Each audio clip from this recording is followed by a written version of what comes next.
Kumusta na kayo mga magiliw kong taga-subaybay? Sana nasa mabuti kayong kalagayan diyan. Ang pinakatampok ng kwento natin ngayon ay patungkol sa agimat ng bungo ng tao. Ang kwentong ito ay isinalaysay ng aking lolo Ingo. Ang agimat ng bungo ng tao, kung tawagin ay awog. Isang araw, napag-utusan ako ng aking amang si Pepe na kumuha ng niyog. Malapit lang ang niyugan namin. Subalit laking pagtataka ko, wala na akong makukuhang niyog. Ninakaw na ito ng mga magnanakaw. Naunahan na ako ng mga magnanakaw, kaya umuwi akong luhaan at ikinukwento ko sa aking ama na wala na tayong niyog. Tay, ang ating mga niyog ay ninakaw. Sinong magnanakaw diyan? Nakita mo ba ang magnanakaw? Tatay, hindi ko nakita. Sa oras na makikita ko sila. Dila lang ang walang latay sa kanila. Ahambalusin ko sila ng aking buntot ng pagi. Walang magawa ang aking ama, kundi tumahimik na lang, sapagkat ang mga magnanakaw ay kasing bilis ng kidlat kung gumalaw, kaya hindi sila basta-basta nahuhuli ng aking ama. Naisip kong lapitan ang aking lolo Ingo, sapagkat si lolo Ingo ay napakaraming alam kung anong pangontra sa mga magnanakaw na tao. Tamang-tama lang, katatapos lang kumain ng aking lolo Ingo. Inihahanda na niya ang kanyang tabako upang bilutin ito, upang sindihan para makapag-hit-hit ng tabako. Nilapitan ko na siya. Lolo, lolo. Ano yan, apo ko? Ang ating mga niyog ay ninakaw. Hindi ko alam kung sinong magnanakaw. Galit na galit si ama. Bakit daw hindi ko nakita yung magnanakaw? Wala naman akong magawa, lolo. Lolo, meron ba tayong magagawa sa magnanakaw? Meron, apo. Matagal na panahon, inilibing ko ang bungo. Ano yun, lolo? Bungo? Anong klaseng bungo? Bungo ng tao, apo. Kung tawagin ay awog. Lolo, saan nakalibing ang bungo ng tao? Ako mismo ang naglibing. Binata pa lang ako noon. Kitang-kita ko kung ano ang magagawa ng bungo. Ang bungo ng tao ay may taglay na agimat. Sabi ng aking ama, tinatawag niya itong awog. Subalit hindi lahat ng bungo ng tao ay may taglay na agimat. Marami pang ginawa ang aking ama para magkaroon ng agimat ang bungo ng tao. Ang ginawa ng aking ama, ang bungo ng tao, hindi ko alam kung saan niya nakuha ang bungo ng tao. Ang pagkakaalam ko, matagal niya itong inilagak sa loob ng kuweba.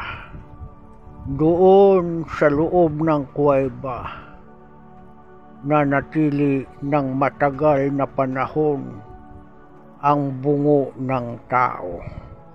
Pagkalipas ng ilang taon, kinuha ng aking ama ang bungo ng tao.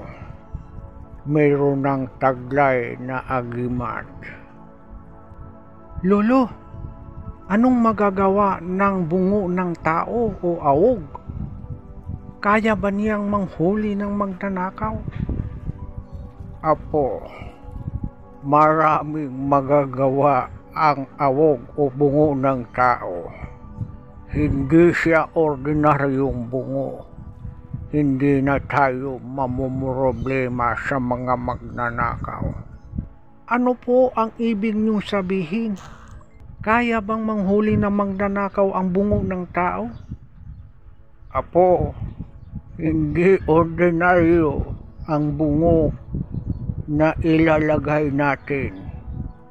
Alam mo naman, may taglay itong agimat. Malalaman mo yan, Apo. Hindi ko na ikukwento sa iyo ngayon ang pwedeng mangyari o magagawa ng bungo ng tao na kung tawagin ay awog. Pagmasdan mo na lang kung anong mangyayari sa mga magnanakaw. Subaybayan mo at tingnan mo kung anong magagawa ng bungo ng tao o awog. Tayo na, Apo. Huwain na natin ang bungo na ibinaon ko ng matagal na panahon. Lolo, hindi kaya yung bungo ay naging lupa na sa tagal ng panahon? Apo, hindi nabubulok ang bungo ng tao. Lalo pa yun, may taglay na agimat. Umalis na kami ng aking lolo, papunta kung saan naroon ibinaon ang awog o bungo ng tao. Ipinahukay na sa akin ng aking lolo Ingo ang bungo ng tao. Madali naman naming natuntun sapagkat may palatandaan ang aking lolo sa puno ng punong dao. Habang ako'y naghuhukay, nag-iisip ako kung ano ang itsura ng bungo. Katulad lang ba ng isang ordinaryong bungo na nakikita ko sa sementeryo? Palalim na ng palalim ang aking hukay. Ang sabi ng aking lolo Ingo, mga 1 metro ang lalim. Magdahan-dahan na ako. Baka mabasag ang bungo sa dala kong panghukay. Ang sabi ng aking lolo Ingo, malapit ko na raw mahukay. Kaya dahan-dahan ako. Mamaya-maya, nakita ko na ang bungo.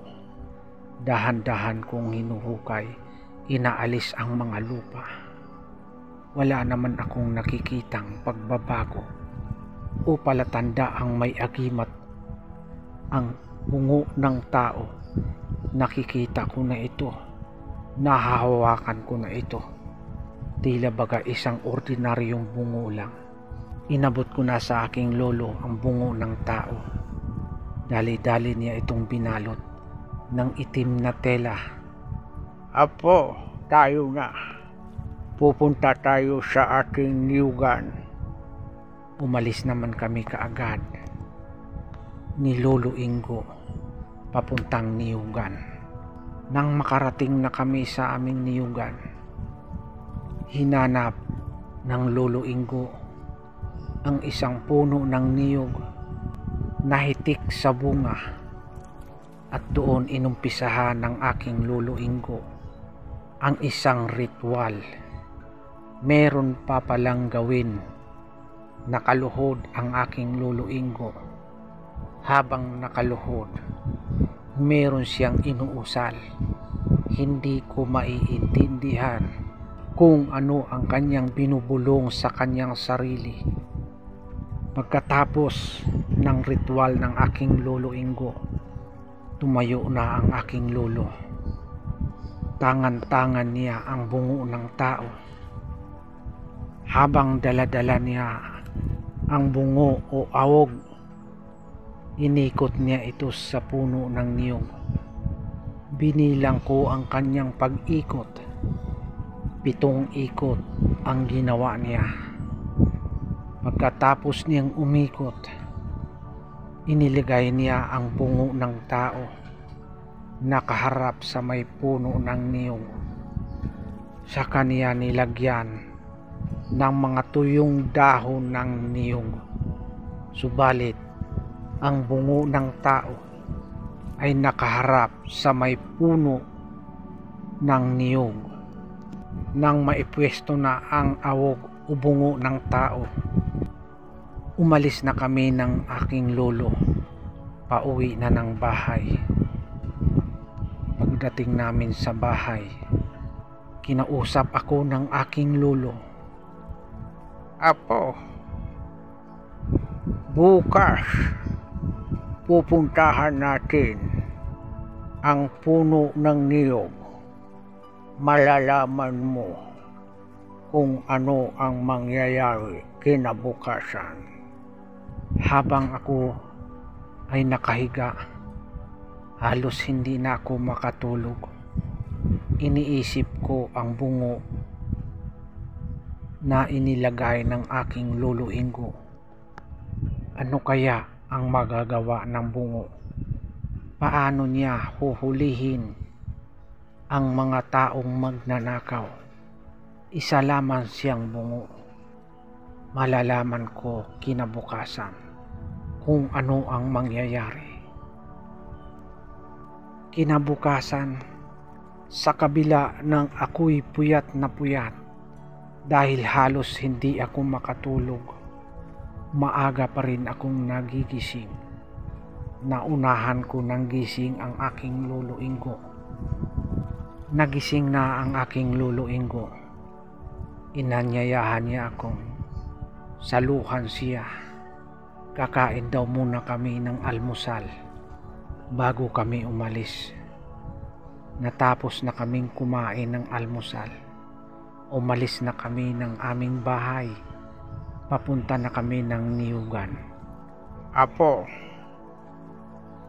natatanaw na natin ang puno ng niyog na kung saan naroon ang bungo ng tao. Dito lang muna tayo, huwag muna tayong lumapit sa may puno. Habang nakaupo kami ni Lolo Ingo sa may isa pang puno ng niyog, pinagmamasdan ko ang puno ng niyog na naroon ang bungo ng tao. Mamaya-maya, may lumapit na isang tao, umakyat sa niyog. Ito na ang magnanakaw. Nakikita na namin. Subalit malayo, hindi namin maaaninag kung sino ang magnanakaw. Walang takot na inakyat niya ang niyog. Kumuha ng 3 buwig na mga matatandang niyog. Panggata, nalaglag na ang 3 buwig. Kumuha pa uli siya ng 1 buwig na buko. Inilaglag na nga niya. May dala kasi siyang itak. Sandali lang niyang tinaga ang mga panggatang niyog at ang buko. Bumaba na ang tao. Subalit wala akong nakikitang bungo na pumipigil sa tao. Iniisa-isa ng pulutin ng taong magnanakaw ang mga niyog.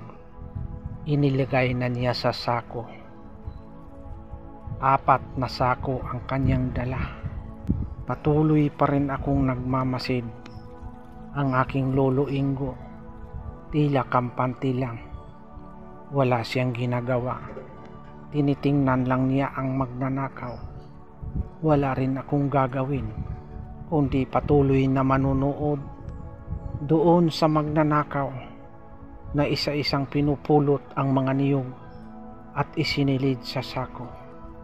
Pagkatapos niyang isinilid ang mga niyog at maging ang buko, ay tinalian na niya ang mga sako. Bali 4 na sako ang kanyang nakuhang niyog kasama na ang buko. Binuhat na niya ang isang sakong niyog, inilagay sa kanyang balikat. Pasan-pasan niya ito. Umakbang siya papalayo. Mamaya-maya, nagugulat ako. Bumalik uli ang taong magnanakaw. Inilapag niya ang isang sakong niyog. Binuhat uli ang isang sakong niyog. Iniisip ko, baka kako nabigatan siya sa una niyang binuhat. Umalis na ang tao. Nakailang hakbang lang. Bumalik uli ang tao papuntang puno. Inilapag na naman niya ang isang sakong niyog. Pagkalapag na pagkalapag, kinuha ang isang sako. Binuhat na naman niya. Nakailang hakbang lang, bumalik na naman ang taong magnanakaw sa may puno ng niyog. Ganun ng ganun lang ang kanyang ginagawa. Hindi siya makaalis sa puno ng niyog. Doon lang siya umiikot-ikot. Binubuhat-buhat niya ang isang sakong niyog. Paikot-ikot na siya sa may puno ng niyog. Buhat-buhat ang isang sakong niyog. Napansin ko sa tao, halos nakanganga na ito sa hingal dahil hindi tumitigil sa pagbuhat. Umiikot-ikot siya sa puno ng niyog. Walang ginawa kundi ganun ng ganun lang ang kanyang ginawa. Buhat, ikot, buhat, ikot, buhat, ikot. Ito na ba ang kapangyarihan? Ito na ba ang kapangyarihan ng agimat ng bungo ng tao? Akala ko ganun-ganun lang.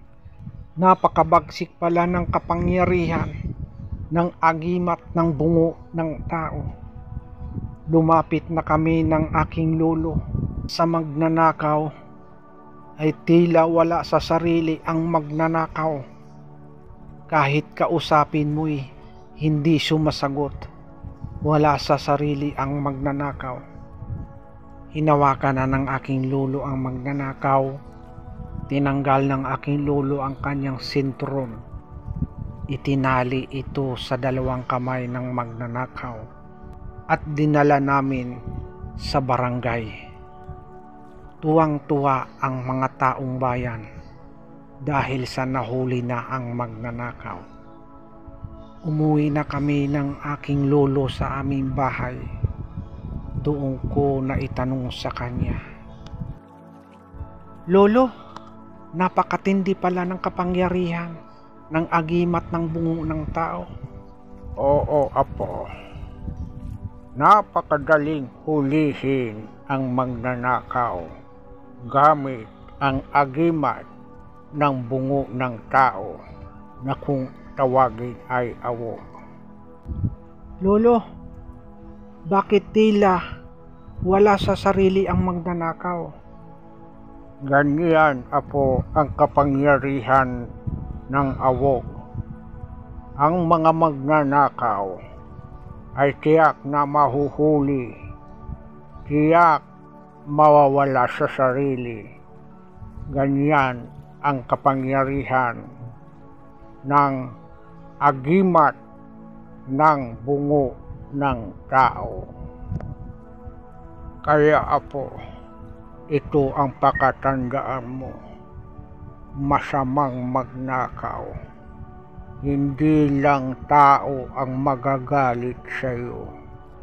Hindi lang gobyerno ang magagalit sa iyo. Higit sa lahat ang magagalit ay ang nasa itaas. Ang Diyos na makapangyarihan sa lahat.